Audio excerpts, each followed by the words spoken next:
Jeremias 7, palavra que da parte do Senhor foi dita a Jeremias. Põe-te à porta da casa do Senhor e proclama ali esta palavra e dize: ouvi a palavra do Senhor, todos de Judá, vós os que entrais por estas portas para adorardes ao Senhor. Assim diz o Senhor dos Exércitos, o Deus de Israel: emendai os vossos caminhos e as vossas obras, e eu vos farei habitar neste lugar. Não confieis em palavras falsas, dizendo: templo do Senhor, templo do Senhor, templo do Senhor é este. Mas se deveras emendardes os vossos caminhos e as vossas obras, se deveras praticardes a justiça, cada um com o seu próximo, se não oprimirdes o estrangeiro e o órfão e a viúva, nem derramardes sangue inocente neste lugar, nem andardes após outros deuses para vosso próprio mal, eu vos farei habitar neste lugar, na terra que dei a vossos pais, desde os tempos antigos e para sempre. Eis que vós confiais em palavras falsas, que para nada vos aproveitam. Que é isso? Furtais e matais, cometeis adultério e jurais falsamente. Queimais incenso a Baal e andais após outros deuses que não conheceis. E depois vindes e vos pondes diante de mim nesta casa que se chama pelo meu nome, e dizeis: estamos salvos. Sim, só para continuardes a praticar estas abominações. Será esta casa, melhor dizendo, que se chama pelo meu nome, um covil de salteadores aos vossos olhos? Eis que eu mesmo vi isto, diz o Senhor. Mas ide agora ao meu lugar que estava em Siló, onde no princípio fiz habitar o meu nome, e vede o que eu lhe fiz por causa da maldade do meu povo de Israel. Agora, pois, visto que fazeis todas estas obras, diz o Senhor, e eu vos falei, começando de madrugada, e não me ouvistes, chamei-vos, e não me respondestes, farei também a esta casa que se chama pelo meu nome, na qual confiais, e a este lugar que vos dei a vós outros, e a vossos pais, como fiz a Siló. Lançar-vos-ei da minha presença, como arrojei a todos os vossos irmãos, a toda a posteridade de Efraim. Tu, pois, não intercedas por este povo, nem levantes por ele clamor ou oração, nem me importunes, porque eu não te ouvirei. Louvado seja Deus pela sua palavra. Palavra que da parte do Senhor foi dita a Jeremias. É assim que o texto é anunciado. Palavra que vem da boca de Deus, sopro, fôlego, palavra, espírito, vento, profecia. Voz de Deus foi dirigida ao profeta Jeremias. Jeremias é conhecido como o profeta chorão, ou aquele profeta que lamenta, que chora. Tanto que na Bíblia nós temos o livro de Jeremias e nós temos o livro de Lamentações de Jeremias. O contexto que o profeta se dirige é um contexto pré-exílico, ou seja, Deus está anunciando, por meio do seu profeta Jeremias, que se o povo não se arrependesse dos seus pecados, se o povo não mudasse com as suas práticas repugnantes, se o povo não parasse de adorar a Baal e andar após outros deuses, o povo iria para o cativeiro babilônico. E no versículo 2 a palavra de Deus diz: põe-te à porta da casa do templo e proclama ali esta palavra, e diz: ouvi a palavra do Senhor, todos de Judá, vós os que entrais por estas portas, para adorardes ao Senhor. Jeremias se coloca na porta do templo, e ele então anuncia da parte de Deus, e ele diz ao povo: ouvi a palavra do Senhor, escute a palavra viva do Deus vivo. E a Bíblia diz que a fé vem pelo ouvir, e o ouvir a palavra de Deus. E ouvir não é somente escutar ou de forma simplória, de forma superficial, entrar por aqui e sair por aqui, não. Ouvir significa assimilar, compreender. Tente imaginar se eu falasse em outro idioma aqui, vocês ouviriam, mas não entenderiam. E eu também não tenho capacidade para fazer isso, porque não sei. Mas ouvir aqui é assimilar, compreender, absorver, ouvir a palavra do Senhor. E no versículo 3 ele diz a expressão, que é a expressão clássica, onde todo argumento ele desaparece. Quando a Bíblia diz assim diz o Senhor, acabou o seu argumento.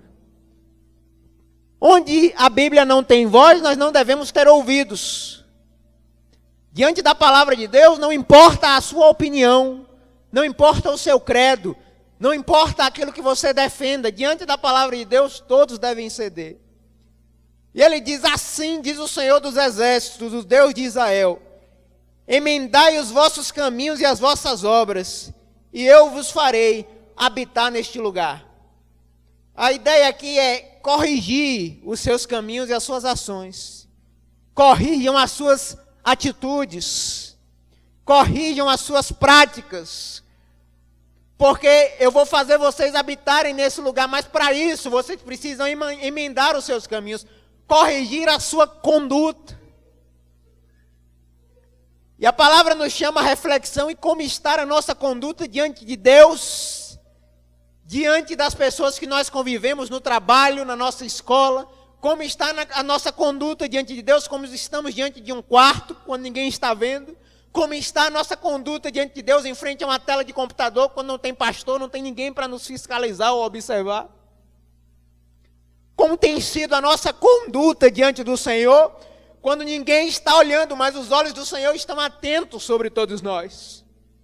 E a palavra diz: corrigi os vossos caminhos e as vossas obras. Corrijam as suas obras. E ele diz no versículo 4: não confieis em palavras falsas, dizendo: templo do Senhor, templo do Senhor, templo do Senhor é este.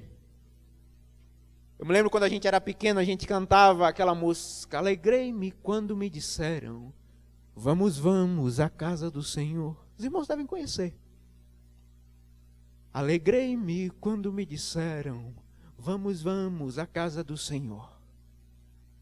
Mas é possível que eu cante, alegrei-me quando me disseram, vamos, vamos à casa do Senhor, sem que necessariamente o meu corpo, a minha alma seja um templo de habitação de Deus. E eu digo: eu vou à casa de Deus, eu vou ao templo do Senhor, templo de Deus, casa de oração. Nós temos lamentavelmente confiado nessas palavras falsas, e que seremos absorvidos por Deus, pela frequência que temos ao templo, pelos anos de igreja que temos, pelo dízimo que damos, ou por aquilo que nós fazemos, e essas coisas não são ruins, e nem é proibitivo fazer isso. Mas temos confiado de que as nossas práticas litúrgicas ou religiosas são suficientes, e a palavra de Deus vai dizer no verso 5: mas se deveras emendardes os vossos caminhos e as vossas obras, se deveras praticardes a justiça, cada um com o seu próximo.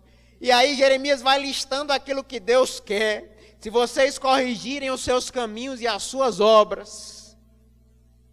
Que tipo de marido você tem sido, que tipo de mulher você tem sido, que tipo de ovelha você tem sido, que tipo de pastor você tem sido, que tipo de irmão você tem sido. Não confie nas palavras falsas ou na frequência ao templo para dizer templo do Senhor, mas quem dera se vocês corrigissem os seus caminhos e as suas ações.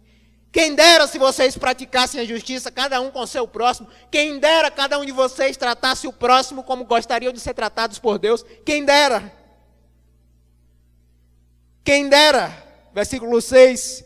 Se vocês não oprimissem o estrangeiro, o que não é natural da terra. Não oprimissem o estrangeiro. As nossas relações, lamentavelmente, são relações de domínio.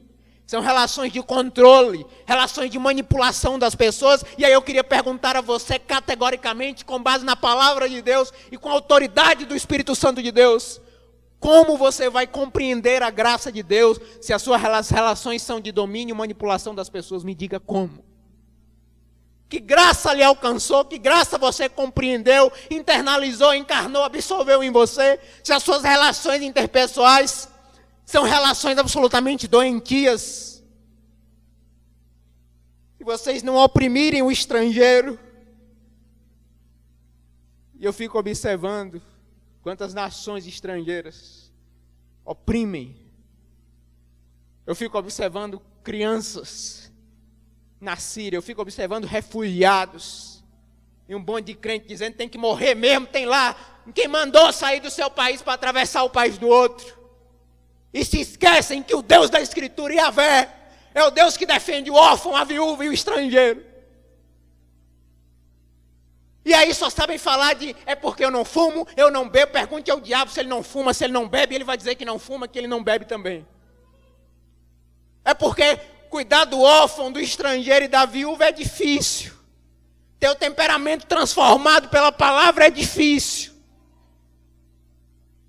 Isso é que o Senhor tem nos tratado, e Ele disse, se não oprimirdes o estrangeiro, o órfão e a viúva. Quantas passagens bíblicas, irmãos, no Antigo Testamento, no Novo Testamento, e os pastores estão calados e não dizem nada. Inclusive alguns, que são quase semideuses, na nossa cabeça, não falam nada. Aí quando morre uma criança, como aconteceu no caso do menino Juan, aí o movimento LGBT todo fica calado, ninguém fala nada. Aí quando um pastor mata a esposa e queima os filhos, aí o pessoal que é religioso também não fala nada, ninguém diz nada. Porque o compromisso é ideológico, não é compromisso com o evangelho. Por isso que para cima e para baixo eu vejo gente de direita, de esquerda, conservador, liberal, são todos polos opostos da mesma moeda, comprometidos com a sua ideologia, mas não comprometidos com Yahvé. E eu quero dizer uma coisa a você, Yahvé não é domesticado. O Deus eterno nunca será domesticado por homens, jamais. Ele não é domesticado. Esse é o clamor do Espírito. Quem tem ouvidos para ouvir, ouça. E o Senhor diz no verso 6, se não derramardes sangue inocente neste lugar, se não andardes após outros deuses para vosso próprio mal, eu vos farei habitar neste lugar, na terra que dei a vossos pais, desde os tempos antigos e para sempre. Olha o que ele diz no verso 8, eis que vocês confiam, vós confiais em palavras falsas, que para nada vos aproveitam. Sabe por quê? Porque uma coisa espantosa e horrenda acontece nessa terra. Jeremias capítulo 5, verso 31. Os profetas profetizam falsamente. Os sacerdotes dominam de mãos dadas. Religião, corrupção e violência. E o Deus, ele está manipulado de acordo com as crenças inúteis e tolas de homens absolutamente adoecidos e entes absolutamente surtados. E é por isso que eles colocam Deus no canto da parede. E agora o mediador entre Deus e os homens não é mais Jesus, é o cara. É o sacerdote que faz essa mediação. E a palavra de Deus diz, e o meu povo gosta dessas coisas. Mas o que vocês vão fazer quando tudo isso chegar ao fim? Jeremias capítulo 6, versículo 10, a quem falarei e testemunharei para que ouçam? Eis que os ouvidos estão incircuncisos e não podem ouvir. Eis que a palavra do Senhor é para eles coisa vergonhosa, não gostam dela. Que pena, irmãos. Versículo 9. Que é isso? Furtais e matais. Cometeis adultério e jurais falsamente. Queimais incenso a Baal e andais após outros deuses que não conheceis. E o Senhor pergunta, O que é isso?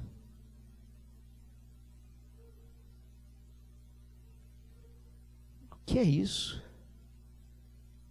O que é que tem acontecido na nossa sociedade completamente adoecida pelo pecado? O que é que tem acontecido com a cristandade do nosso país? Furtam, matam, cometem adultério, juram falsamente, caluniam. E eu tenho dito constantemente de que alguns, se ao invés de amarrar a Satanás, amarrassem a língua, a igreja seria tremendamente beneficiada. Tem muitos crentes que, se amarrassem a língua, ao invés de amarrar Satanás, fariam um bem enorme à igreja. Um bem imensurável à igreja.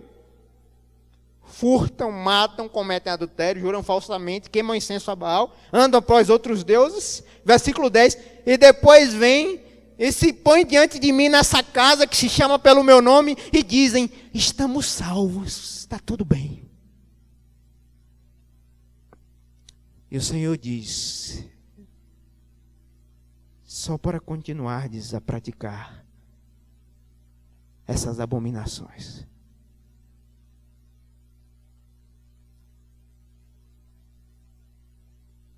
Ela é capaz de sair de casa, ser instrumento do diabo na vida do filho.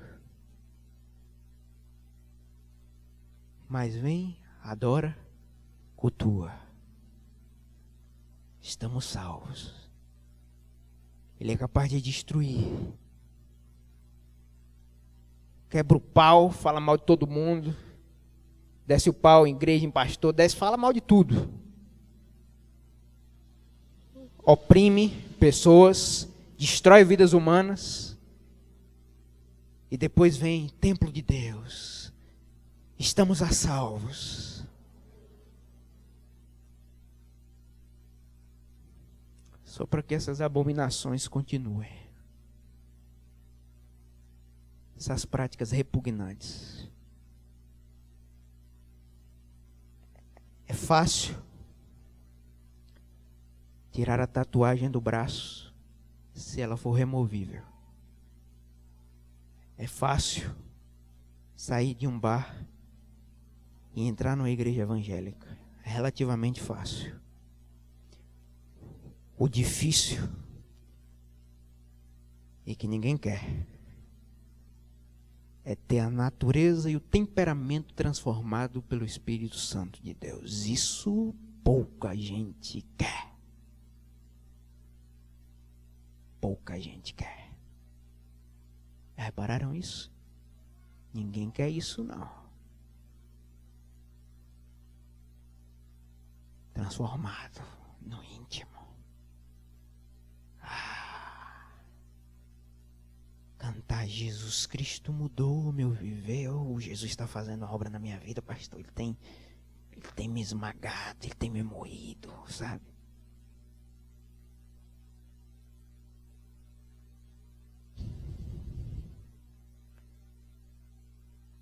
Nós temos prédios bonitos, gramas bem cuidadas, e a gente chama essas coisas de igreja.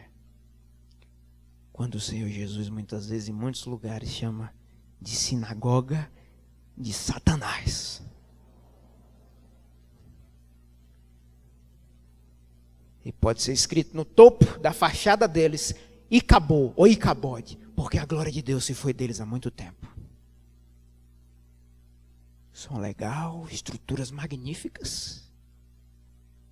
E como diz uma música de João Alexandre, meus queridos, a morte se esconde atrás dos templos. Olha o que é que o Senhor diz, verso 12: mas ide agora ao meu lugar que estava em Siló, onde no princípio fiz habitar o meu nome, e vede o que ele fiz por causa da maldade do meu povo de Israel.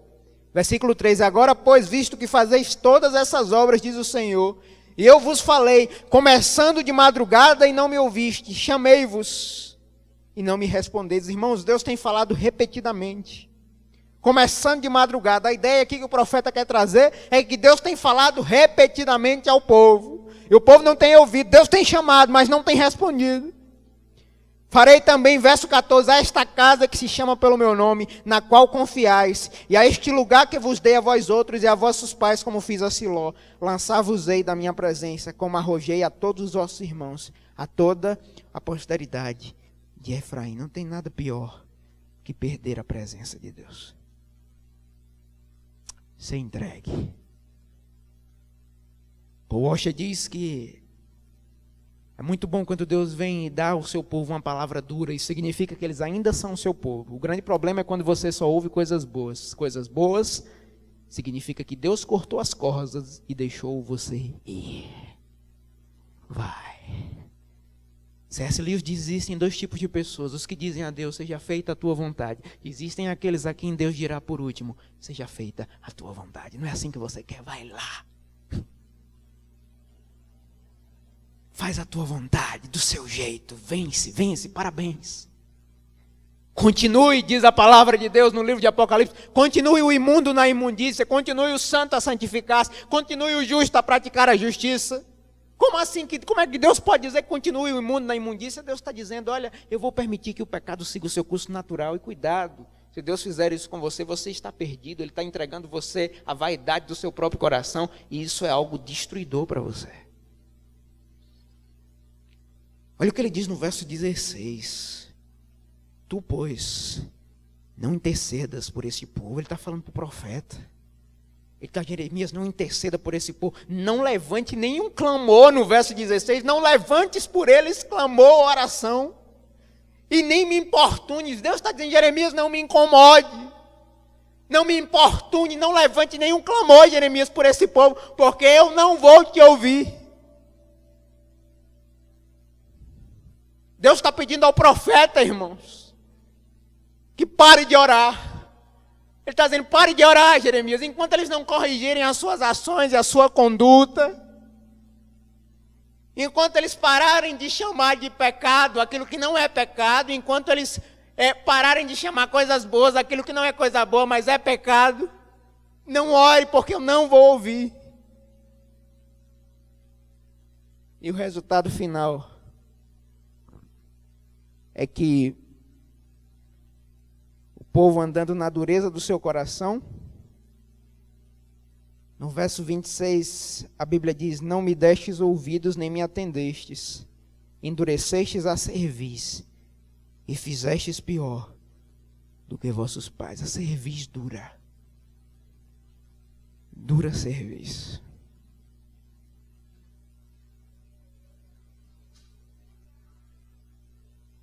Lamentavelmente, o povo cristão brasileiro é um povo de cerviz dura.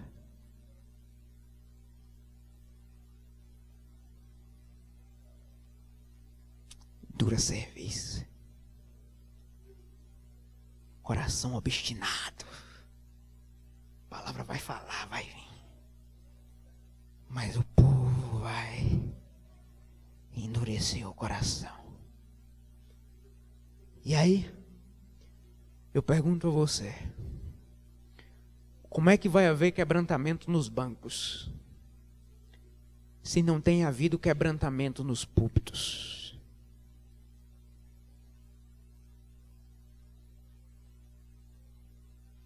Outro dia eu brinquei com um dos meninos, eu disse para eles assim, um dos conselhos que o Novo Testamento dá acerca dos presbíteros, do bispo, do pastor, isso é para o pastor. Ele precisa tratar os jovens como irmãos. Aí eu perguntei, os pastores tratam vocês assim? E quem sabe aqui, que sabe o que eu estou falando, e pode até estar rindo por dentro, porque a gente conversou sobre isso. Aí ele deu um sorriso assim, maroto. Eu disse, né, pastor? Fazer o quê? As relações são de domínios, né? Relações são de controle, a gente não entende que Jesus se esvaziou e abriu mão de exercer poder. Diante disso que você ouviu, a mensagem a vocês é uma mensagem de arrependimento. Arrependa-se. Arrependa-se. Porque esse povo aqui foi levado para o exílio, foi levado para o cativeiro. Deus avisou. E Deus disse: Jeremias, digam a eles para se submeterem ao rei da Babilônia.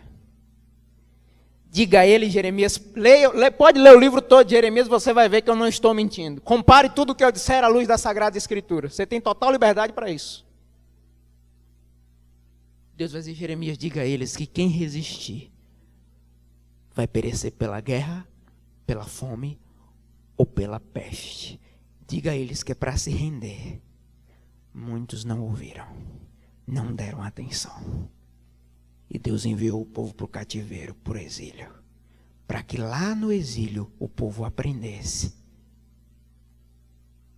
que esse nome aqui que está no versículo 15, Efraim, quer dizer frutífero. O fruto que de você procede vem de mim, diz o Senhor. Para que o povo aprendesse que Deus só tem um, só um Senhor, só um Salvador. Para que a gente remova, irmãos, esses ídolos dos nossos corações.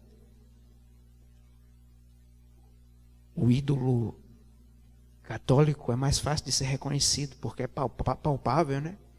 Você chega lá, às vezes tem um bocado de gente, até a gente chega na casa, né? A gente, como bons crentes que somos, a gente chega na casa e olha, você viu? Olha o tanto de imagem ali é idolatria. Tem alguns até que dizem: não, ali é Xangô, ali é Olorum, sei lá o quê. Mas esses aí são ídolos que dá para ver. O ídolo protestante é mais difícil de ser reconhecido, porque o ídolo protestante ele é invisível. Às vezes é um ídolo da mente, ninguém vê. Às vezes o ídolo do cara é o púlpito dele. Às vezes o ídolo dele é um ministério, ele não sabe, mas é. Às vezes o meu ídolo é alguma coisa que eu não sei, eu não percebo. Às vezes é o desejo de sobrepor aos outros. Às vezes é o meu ídolo, eu não percebo. Mas um ídolo na mente é tão ofensivo a Deus quanto um ídolo na mão. As pessoas só não veem, Deus conhece, irmãos. E Deus não divide a gente com ninguém. Ele quer destruir esses ídolos, Ele quer agir nas nossas vidas, irmãos. Ele quer que a gente entre aqui em adoração. Ele quer que a gente pare de ser cristão fiscal da vida alheia. Você viu o brinco que ela usou? Você viu o sapato que ele usou? Você viu a camisa? Outro dia aqui dentro, e eu posso dizer isso com toda a autoridade de Deus.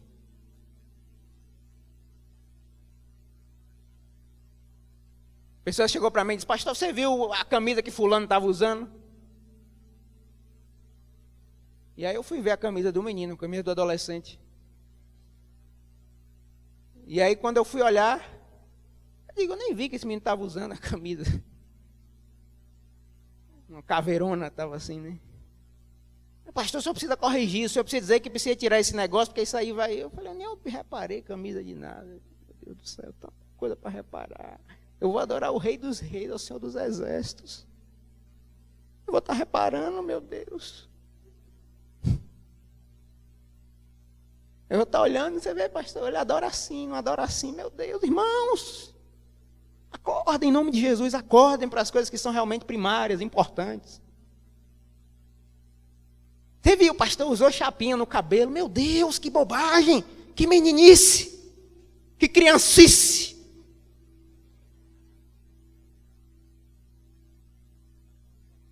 Quando o reino de Deus propõe uma mudança que envolve de dentro para fora, não estou dizendo com isso que a pessoa agora, que as mulheres vão andar nuas na igreja, não estou dizendo com isso agora que a gente vai desfilar, não estou falando isso não. O que eu estou dizendo é que a gente tem que entrar aqui em adoração, irmãos. Não é medindo o outro, não. A gente tem que entrar aqui em espírito e em verdade. Tem coisas mais importantes. Tem um Deus a ser adorado e não pessoas para aplaudirem aquilo que a gente faz ou deixa de fazer, não. É conduta. Irmã, eu sei que você tem TPM, minha filha, eu sei disso. Mas eu quero dizer a você, em nome de Jesus, que o Espírito Santo pode dominar o seu temperamento. Irmão, eu sei que você é homem, assim como eu também sou, e ninguém é mais homem que ninguém. Agora eu quero dizer a você, o seu temperamento pode ser também controlado pelo Espírito Santo de Deus. Nas relações, a gente pode, irmãos, evidenciar o reino. Se nós corrigirmos os nossos caminhos e as nossas condutas. aí talvez a liturgia do culto dê toda errada. Mas a glória vai vir. O Espírito vai se manifestar. Jesus vai aparecer. A gente vai sumir. A comunhão vai ser fortalecida. E a honra e a glória será apenas dele, o nosso Senhor, Salvador, Jesus Cristo de Nazaré. Arrependa-se. Peça perdão na sua casa a quem precisa pedir perdão. Humilhe-se na presença de Deus e corrija o que precisa ser corrigido. Conserte o altar quebrado.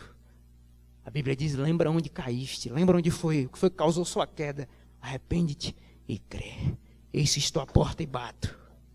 Se alguém ouvir a minha voz e abrir a porta, eu entrarei em sua casa, cearei com ele e ele comigo.